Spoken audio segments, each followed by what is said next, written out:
शहजादा अबद अल-कादिर आरिफ के पास जाते हैं, पूछते हैं कि ऐसा आपने क्यों कहा कि मैंने आप पर हमला करवाया। आरिफ बताता है कि सिपाही आपका नाम लेकर मुझे ले गए और मुझ पर तशद्दुद किया, फिर वो बेहोश होकर गिर जाते हैं। इस्माइल हक्की इस दुकान पर जाते हैं और चाबी हासिल कर लेते हैं। बाहर निकलते हैं तो इनकी नज़र खलील खालिद पर पड़ती है। फिर कुछ लड़ाई के बाद वो गुंडे इस्माइल हक्की को लेकर जाने में कामयाब हो जाते हैं। रुत शीलत सुल्तान के पास होते हैं और सुल्तान रुत शीलत से इन नायबिन को ढूंढने का मुतालबा करते हैं। रुत शीलत जा रहे होते हैं कि रास्ते में शोनाज मिलती है और रुत शोनाज को इन दस्तावेजात को हासिल करने के लिए कहते हैं। पर खलील खालिद के पास आदमी इनको बता रहा होता है कि वो दूसरी चाबी लेने एक दुकानदार के पास जाएंगे जो अपनी दुकान सिर्फ रात के खाकी खोलता है। वह हमरे कारा सौ का इस्तकबाल करने जाता है और अपने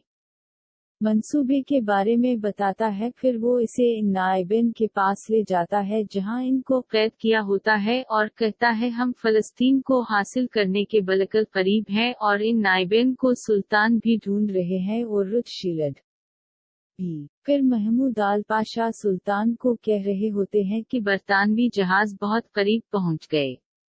सुल्तान फरमाते हैं कि हमने इसका हल भी ढूंढ रखा है। नईमा सुल्तान शहजादा सलीम के पास होती है और इतने में शहजादा अबद अल-कादिर आते हैं। नईम इन पर इल्जाम लगाती हैं कि अबद अल-कादिर ने आरिफ को किसी नामालूम जगह पर छुपा रखा है। फिर शहजादा अबद अल-कादिर नईम को आरिफ के पास ले जाते हैं जो कि महल के अस्पताल में ज़ीरे इलाज होते हैं। नईमा ये देखा कि पर सुकून हो जाती हैं।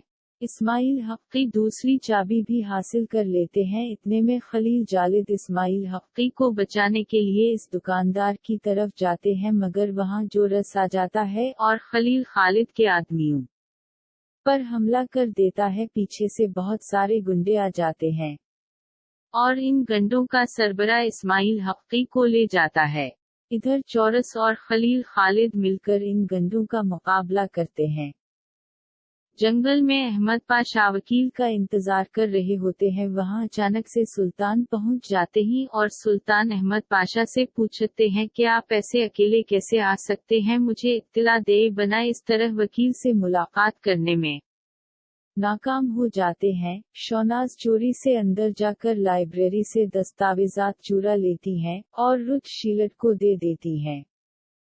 फिर रुत शीलत इन दस्तावेजात को लेकर सुल्तान के महल जाते हैं और सुल्तान को धमकाते हैं, मगर सुल्तान पर सुकून इनकी बात सुनते हैं और तहसीन पाशा को हुक्म देते हैं कि अहमद पाशा को अपनी कार्रवाई करने का हुक्म दें। फिर तहसीन पाशा अहमद पाशा को कार्रवाई का हुक्म देते हैं और सुल्तान रुत शीलत को कहते हैं कि आप एक बार दस्तावेजात देख लें। जब रुत शीलत दस्तावेजातें निकाल कर देखते हैं तो वो सब के सब एक खाली कागजात होते हैं और रुत शीलत देखकर बामुश्किल खुद को संभालता है।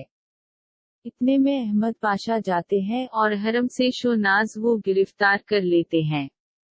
फिर सुल्तान के सामने पेश करते हैं। रुत शीलत शोनाज को गिरफ्तार देखते हैं तो इनको कुछ समझ नहीं आ रही होती और शोनाजे जब रुत शीलत को बाबा कहकर बुलाती है तो सुल्तान सुनकर हैरान होते हैं।